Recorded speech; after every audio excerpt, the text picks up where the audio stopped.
speaking of something else that's gross, the LGBTQ community, this one is on us because we about to take a huge L right now. So there's this bus driver that go around wearing a wig. They call Ms Sharon, and she was going around touching the little boys. Let me let y'all hear the story, and then we're gonna talk about it. Leetwain Tate, also known as Ms Sharon, in court Wednesday, charged with 2 counts of statutory rape, 6 counts of indecent liberties with a minor, and 1 count of statutory sex offense. Police say there are at least 4 victims, boys between the ages of 14 and 15. After weeks-long investigation, Tate was arrested Tuesday. My wife told me I was in the house, that she told me that there were cops outside, a lot of undercover cops. Investigators say several of the boys stayed with Tate and performed sexual acts on Tate at the home.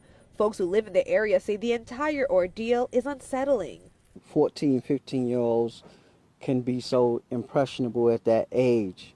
And, to think that somebody would take advantage of, kids in that age range, that's just very alarming.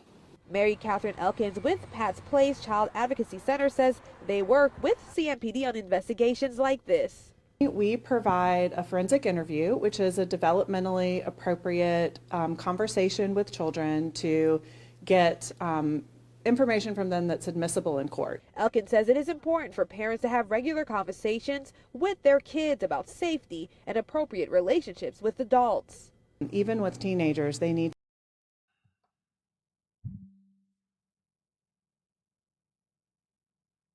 Ms Sharon don't took her ass down there and fucked up the thing. Ms Sharon, let me put Leetwain Tate, also known as Ms Sharon. Ms Sharon. I'm gonna tell y'all why I'm mad about this, y'all. I'm gonna tell y'all why I'm mad about it. I'm mad about this as a gay man because this is the exact story who people who are homophobic or who people who are anti-LGBTQ. This is the boogeyman in the alley that they use as a scare tactic to try to scare all people about gay people.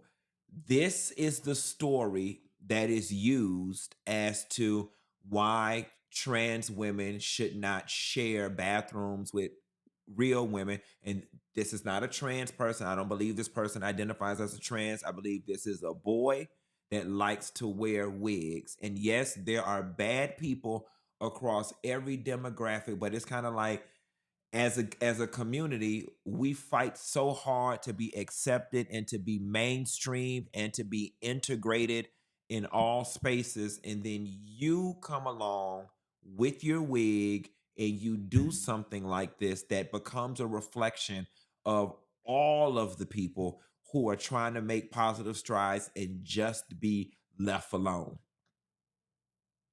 And especially in communities where people have very limited experience dealing with non-binary people or just people who are other, people who are eccentric. Now you have cast pedophile energy across people who are just walking up and down the street minding their business. You have now helped support the fact that LGBT people or trans people or people who are other should not be allowed to be around children. You've made a very easy case.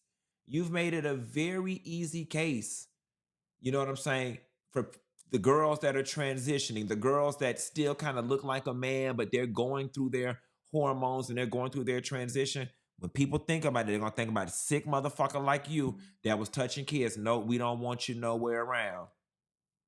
It's unfortunate because, again, our community is so small and getting rights are so new that, yes, one bad apple can spoil it for the bunch.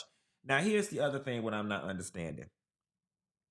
And don't get me wrong, as progressive as I am, why y'all let that lady come to work like that? Ms. Sharon wouldn't allowed to have Ms. Sharon would not have been allowed to be Ms. Sharon down to their job. Ms. Sharon would have had to been Larry. While she was down to this job, her name was Mr. Larry. Baby Sharon. And why y'all bullshitting? Leetwain Tate, also Hold known as on. Ms Sharon, in court. Drop down in the chat.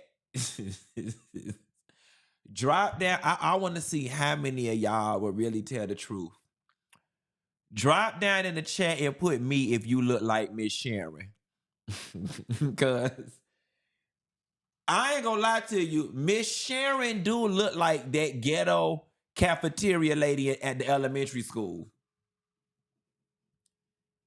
Miss Sharon do look like that ghetto cafeteria lady down at the school that be scooping your mashed potatoes real hard and slamming it on on her plate.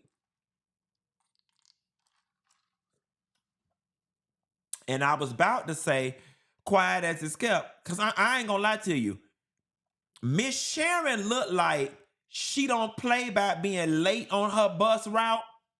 And Miss Sharon looked like them kids act right on her bus because she ain't damn having it. She don't like that cussing, she don't like that fighting, and she don't like you holding up her bus. I ain't gonna lie to you. Now that I think about it, had I had a Miss Sharon coming and picking up my kids, you probably feel a little safe with somebody that look like they don't take no shit. Miss Sharon looked like she don't play the radio with them damn kids, and the whole while she was playing in between their legs and in their butt. So these days and time, you cannot even trust the mean, fat, black auntie caricature. It used to be a time where if you left your kids with somebody, auntie, that looked like this, you knew they was going to be fed good, they was going to be clean, and they wasn't going to be in no bullshit, because Sharon was going to make their ass sit down and watch In the Heat of the Night or watch Young and the Restless while she smoked cigarettes and have conversations on the phone that's too grown for these kids to hear, but they was going to be safe. Sitting in her hot ass living room with a box fan going, they was gonna be fed, they was gonna be clean, and they was gonna be safe. But now you can't even trust the bitch that look like Miss Sharon. Y'all know Miss Sharon watch kids in the apartments. Everybody who grew up in the ghetto apartments know a Miss Sharon that watch kids and fry chicken and fries and sell it from out her front door. We all know a Miss Sharon.